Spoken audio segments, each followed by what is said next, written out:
晚上我都不知道是怎么睡过去的。半夜醒来，发现自己浑身冰凉的半靠在墙上，我懒懒地滑进床褥里，扯过被子盖在身上，一时便又沉进了水里。第二天醒来，我眼睛还没睁开，意识刚刚清醒，就先发觉了不对劲，腰上沉沉的横亘着一只手臂，后背贴着一个温暖灼热的胸膛，对方沉稳有力的心跳穿透薄薄的腔子，传递到我身上。我当时浑身僵硬，是沈剑清。我几乎是本能地闭上眼睛装睡，过了好一会儿他都没有动静，呼吸均匀绵长。昨晚他什么时候来的？我一点儿也没有察觉，但现在我的心思却活泛起来了。他既然在屋里，那房门肯定没有锁，就算锁了，他身上也一定有钥匙，我可以出去。这个想法让我心里狂喜，但转念一想，不，就算房门没有锁，以我现在的情况，腿伤着，肯定也跑不远。除非我把他的胳膊给放了下去，很慢很小心地在他怀里转了个身。我动作轻巧，期间他没被惊动，依然沉沉地睡着。我几乎是屏住了呼吸，转过身，沈剑清沉静酣然的睡颜陡然闯入眼帘。他双目合着，那些疯魔的神色全部被藏了起来，又显露出乖巧纯良的假象。只有这个时候的沈剑清才像个18岁的清智少年，如果在外面，这个年纪应该才刚刚读大学。如果真的有缘分，他甚至可以是我的学弟，可以是我的朋友，可以享受这个世界的纷繁美好。可世界上是没有如果的。我一边想，一边缓缓伸起手，探向了沈剑清纤细的脖颈。一个邪恶又疯狂的想法涌现出来，只要他死了，就不会再有人纠缠我了，我可以过回原来的生活，忘掉这里的一切。只要这个罪魁祸首沈剑清死了。想到这里，我咽了口唾沫，双手不自主地开始颤抖，僵在半空中，难以再继续动作。他现在睡着，没有防备，是最脆弱的时候。快下手啊，李玉泽，你不想摆脱他吗？快下手，不需要很久，就5分钟，也可能是3分钟，不，甚至1分钟，你就彻底摆脱这个麻烦了。心底里有个声音忽然出现，你想要做什么？杀人？世界上没有什么事情可以被永远掩埋，也没有永不透风的墙。你还有大好前程，怎么可以亲手葬送？而且沈剑清他，天人交战，内心迷茫又挣扎，双手抖得越来越剧烈。我知道自己是下不了手的。我重重地呼出一口气，有些颓丧地想要缩回手，可手还没有收回来，就毫无预兆地被猝然包裹住。沈剑清竟突然抓住了我的双手，贴在了他的胸膛。我吓得魂飞魄散，脊背都僵硬了，好半晌才敢抬眼，对上沈剑清没有一丝睡意的清明的双眼。他的眼里全是笑意，嘴角也微微扬起。我一时拿不准他到底有没有察觉我刚才的意图。我好高兴啊，李玉泽，他说着，毫不客气地低头拱进我怀里，毛茸茸的脑袋抵着我的胸口蹭了蹭，然后抬着眼皮瞅我。他身量比我高，但终归是少年，身形单薄，做这样的姿势也并不做作。我问，你高兴什么？沈剑清很认真地说，你舍不得杀我，你舍不得杀我，是不是因为你终于有点喜欢我了？他是知道的，如果我刚刚真的狠心掐上去了，后面会发生什么事情，我简直不敢想。似乎是见我久久不答，他在我怀里仰起头，挑着半边眉毛，从鼻腔里发出一声催促的我心虚地闪着眼睛，没有说话。理性地说，我应该回答是，把他哄好了，放松警惕，我才有脱身的机会。但从情感层面来讲，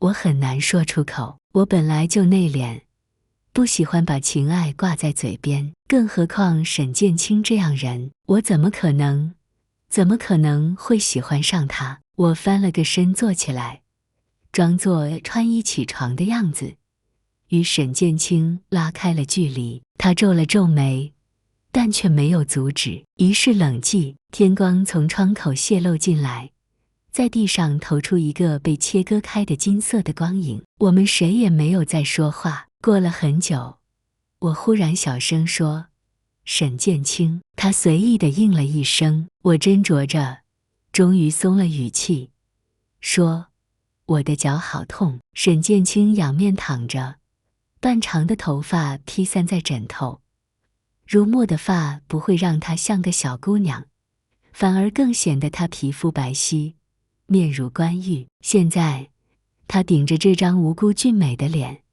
我等着你开口好久了。我心里咯噔一声，你现在又要和我公平义务了吗？他一提公平义务，我的后脑就发麻，脑海里不受控制地回想起了那不堪回首的一天。沈建清布满血丝和情欲的眼睛，颠倒的天地和身体如撕裂般的痛苦。我是人，怎么能算物？而且，我默了默，咬着牙接着说，你可不可以不要一天到晚脑子里尽想那点子事？哪点子事？沈建清无辜的也坐起来，双眸澄澈干净，如不入凡尘俗世的世外仙人。我脸颊慢慢烧了起来，不用看也知道通红一片。我不由得暗自恨恨，他说的好像之前那些事情不是他做的一样。哈哈哈！沈建清笑起来，眼皮上的红痣活色生香。我就是想听你说一句我喜欢你而已，你想到哪里去了？现在他还倒打一耙。沈建清掀开被子，我一激灵，他已经捏住了我的右脚。我想要抽回去，但他的力气很大，神色执拗，肿这么高，真可怜。沈建清说，要是这么瘸了，你以后到哪里都不方便，肯定要一辈子靠着我了。他的声音越说越低沉，好像真的在思考这件事的可行性。我的心跟着沉了下去。我早就猜到了他的意图，但听他说出来，还是莫名生出几分失望来。我不知道我还对他怀抱着什么期待。下一刻，沈建清抬起头，扬着眉问我，所以你要成交吗？他用一种湿漉漉的眼神看我，像我在学校里常喂的那只流浪狗。但我知道，他可不是什么可怜兮兮的流浪狗。沈建清应该是花纹华美的蛇，有最完美的伪装，但毒牙锋利致命。沈建清又催促似的晃了晃我的脚，用眼神示意我，成交吗？说实话，这是一场再划算不过的交易。我只不过需要动动嘴皮子，就可以换到我想要得到的，没什么好扭捏的。我又不是什么小姑娘，虽然我没有对别人表白过，但这几个字我听的却不少。我深吸一口气，直视着沈建清的眼睛，说：“我喜欢你。”话音落下的那刻，我的心好像也跟着颤了颤，一种前所未有的感觉涌上心头。我还来不及细究，忽然眼前一黑，沈建清扑了过来，一手扶着我的后脖梗，一手扶在我脸侧。我愣住，一股清凉如山间晨雾的气息就扑面而来，唇上覆盖了一个温热柔软的事物，那是沈建清的唇。我被他这突如其来的动作给吓得僵住，牙关紧咬。他却只是稍显笨拙地贴着我，然后咬了咬我的下唇，不痛，反而酥酥麻麻的。我们的气息混在一起，变成一股热流直往我心里冲。我想我应该推开他，但是我没有。我瞪着眼睛看他近在咫尺的脸，看那颗红痣忽隐忽现，不知道过了多久，可能1分钟，也可能是一上午，鬼知道呢。沈剑青终于放开我，他的脸很红，唇也红，眼睛亮得吓人。我有些不自在地别开眼。沈剑青贴在我耳边，喃喃着，一字一句却无比清晰。李玉泽，我也喜欢你，我看你第一眼就知道，这辈子就得和你缠在一起。他说的那么真挚热烈，好像我刚才是真的与他表白，我们也真的是互相爱慕的一对情侣。我无话与他回答，就胡乱地点点头。沈剑青又贴着我坐了一会儿，我任由他抱着，半晌他才说，我一会儿就派人来，你放心，你的脚残废不了。我心中欢喜起来，虽然沈剑青骗了我很多话，但这一句我是相信的，他没有必要现在还骗我。在暴露了他的真面目和所有意图之后，心绪平复之后，我又留意到他话里的其他东西。或许是学文学的缘故，我对语言文字格外敏感。他刚刚说派人来，话里话外带着一种高高在上的俯视，这样的话并不适用于我们这样的普通人，我便从来没有说过这样的话。什么样的人会对寨子里的人用派遣这样的词语？沈剑青在市敌苗寨的身份地位难道并不简单？可他分明是个18岁的少年。我忽然想起当初我们刚刚到来时，苗民为我们送被褥的那天，他们看沈剑青的眼神很怪异，带着敬畏和忌惮。我当时只当自己是多想了，但现在回忆却总觉得不对劲。我对沈剑青的了解太少了。沈剑青果然没有撒谎，下午他就带了一个苗民来，那苗民约莫50来岁，看起来和我父亲差不多大，只是满脸沧桑，皱纹横生，皮肤黝黑中透着蜡黄，是一副常年劳动的模样。他带了个竹子编织的篓，挎在肩膀上，在他旁边还跟着婉莹，他居然也来了。那苗民放下竹篓，从里面拿出了正骨的工具来，我看着心里隐隐有点恐惧，但对于彻底残废掉，身体上的痛又算什么？沈剑青站在门外，还没进门，婉莹转过身去与他说了句什么。沈剑青脸色难看，不带表情地看着婉莹，婉莹则坦然地与他对视。我虽然听不懂苗语，但却能感受到他们之间并不和谐的氛围。过了好一会儿，沈剑青先收回视线，他2、3步来到我身边，揉着嗓音说，我有些事情，一会儿再回来，你别怕，不会很痛的。我回来给你带糍粑和蜜果子。我脊背挺直僵硬，点点头。我对上沈剑青的眼睛，忽然生出了几分怪异的感觉。自小到大，从来没有人这样安慰过我。我父母奉行的是坚强独立教育，摔倒受伤是从不允许我哭的。我痛得一哭，我父亲就会严厉地呵斥我，并认为哭哭啼啼是非常不男人的做派。久了，我自然养成了不把恐惧和痛苦流露出来的习惯。但沈剑青，他居然看出了我的害怕。沈剑青笑着捏了捏我的手，回身对那个老苗民说了句什么。老苗民连连点头，沈剑青这才放心地出去了。老苗民垂着眼睛不看我，兢兢业业地开始了他的工作。其实这个过程虽然痛苦，但至少是在我忍受的范围之内。没一会儿，老苗民2手握着我的脚，咔吧一声，我痛得咬牙，冷汗从额头上淌下来，终于感觉我错位了好几天的脚踝又落回了正常的位置。很快，老苗民为我上了一种墨绿的草药，加上了木板，用草绳一层一层地缠在木板上，避免它松动。做完这一切，他长舒一口气，擦了擦汗。我对着一边的婉莹说：“替我道一声谢谢可以吗？”婉莹意味不明地耸耸肩。我正纳闷，却见那苗民收拾好自己的竹篓，忽然转身向我跪了下来。跪我做什么？我又惊讶又惶恐，连忙支着右脚站起，想要搀扶他，可老苗民却连连摇头，苍老的脸上全是恳求，浑浊的眼里溢满泪，嘴里一咕噜地说着我听不懂的话。你怎么了？快起来啊！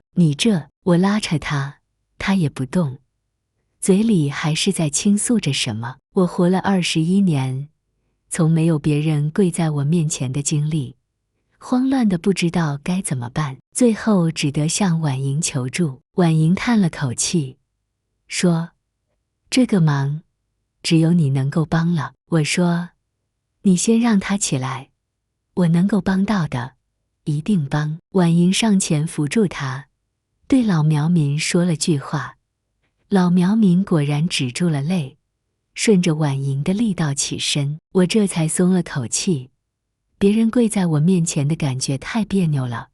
到底怎么了？婉莹磕磕绊绊地说：“昨晚上，沈建清带人已经连夜追回了寨子里的叛徒，按照寨子里的规定，叛徒应该被流放进古丛林。这和我有什么关系？”看出我迷茫的表情，婉莹解释道：“叛徒阿宋是卢奇阿叔的儿子，唯一的儿子，难怪他看起来这么难过，原来是因为叛变的人是他的儿子。”顿了顿，婉莹又说：“而且他叛变是为了你的同伴。”婉莹话音一落，我内心猛地一震，他是为了秋露、温灵玉他们。我一把抓住了婉莹的手腕：“我的同伴怎么样了？”婉莹皱着眉，我这才后知后觉我的唐突，讪讪地松开手。婉莹说：“具体我也不知道，他们只带回了阿宋，或许已经离开了。”是吗？那太好了，他们离开肯定会带人回来找我。之前沈建清说他们中了什么蛊虫，我还是放心不下。婉莹垂下眼皮，挡住了眼里的神色：“这我就不知道了。”我问：“那我可以做什么？”婉莹说：“一入古丛林，必死无疑，除非首领或者下任首领松口放人。”首领不就是你爷爷？婉莹摇摇头：“我爷爷年岁大了，很多事情已经不再参与，把这件事全给了沈建清。”我一愣，问道：“沈建清就是下任首领？”是。我心中的疑虑终于得到了解答。那些苗民们为什么敬畏又忌惮地看他？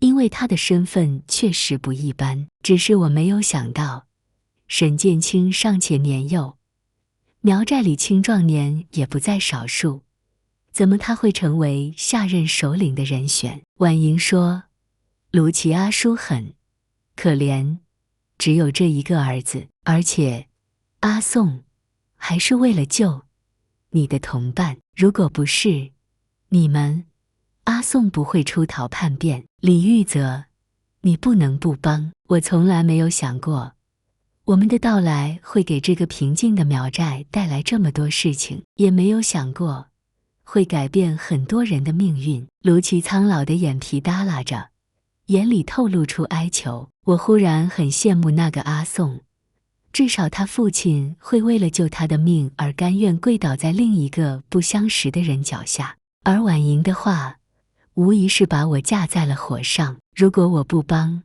那简直太不是人了。我愿意帮这个忙，但我不一定说得动沈建清。我低低地说。婉莹立时眉眼舒展，露出进屋子以来的第一个笑容，笃定道：如果连你都说不动他，那就没有人可以了。婉莹又转头对卢琪说了句，应该是解释我已经答应了的话。果然，他一说完，卢琪就又要作势跪下，被我和婉莹一起拉住了。行刑日是明天正午，你一定要抓紧时间。婉莹狭长的双目凝视着我，郑重的嘱咐，还有卢琪满怀期待的眼神里，仿佛蕴含了千言万语。我错开视线，点点头，他们很快就离开了。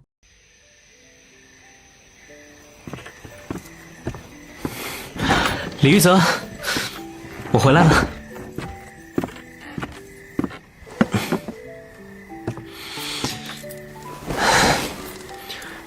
你的脚还痛吗？已经好多了。你真的带蜜饯回来了？你试试。啊，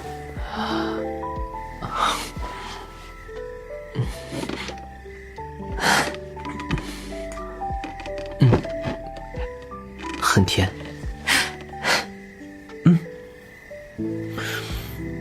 其实我阿妈就很爱吃蜜果子，那时候家里常有蜜果子吃。只是后来我阿爸死了，阿妈就不大爱吃了，甚至很少跟我说话。沈建清的父母曾经也是很相爱的吧？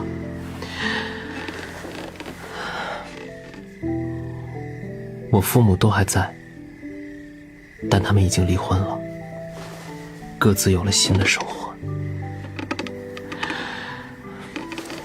他们离婚以后，就把我这个不美好婚姻的象征给抛在了脑后。离婚是什么？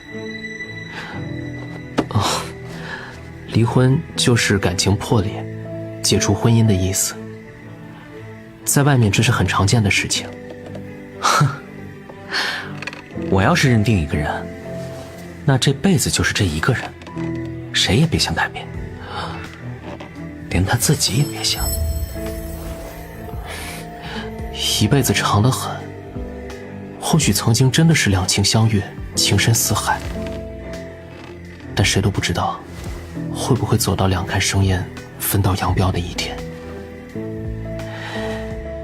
我相信每一对夫妻走进婚姻的时候，都是充满了爱与憧憬的，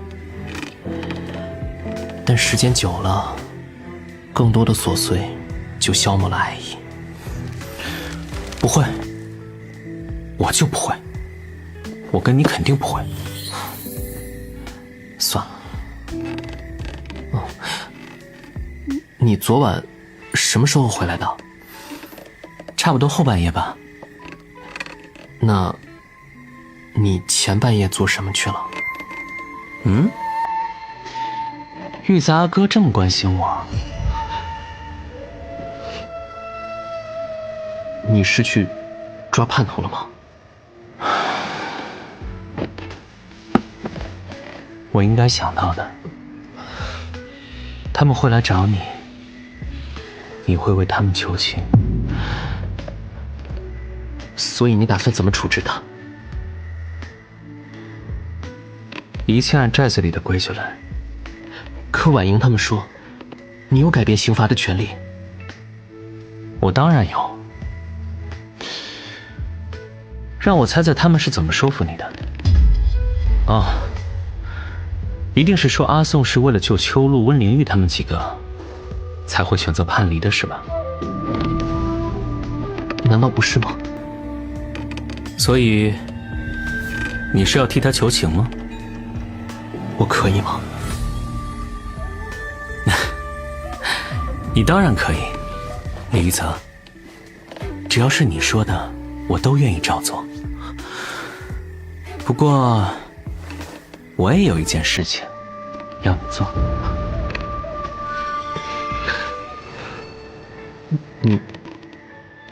你说。你别紧张，这件事不急，之后可以慢慢来。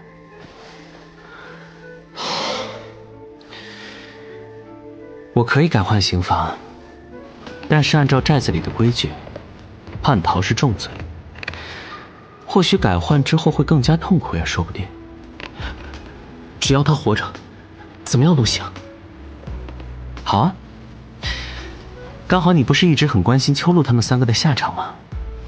明天我带你见识一下他们的下场。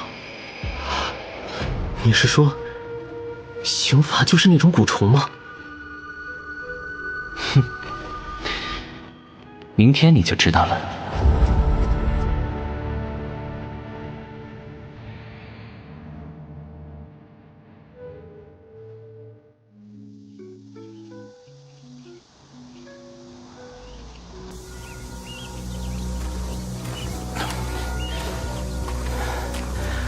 行刑的地方就在前面，马上就到了。其实用不着背我过去，你可以帮我找个拐杖，我能自己走。当心！哼，我才没有那么傻，我就要你靠着我，走的每一步都有我在旁边。婉莹他们都到了。别看别人，我会难过的。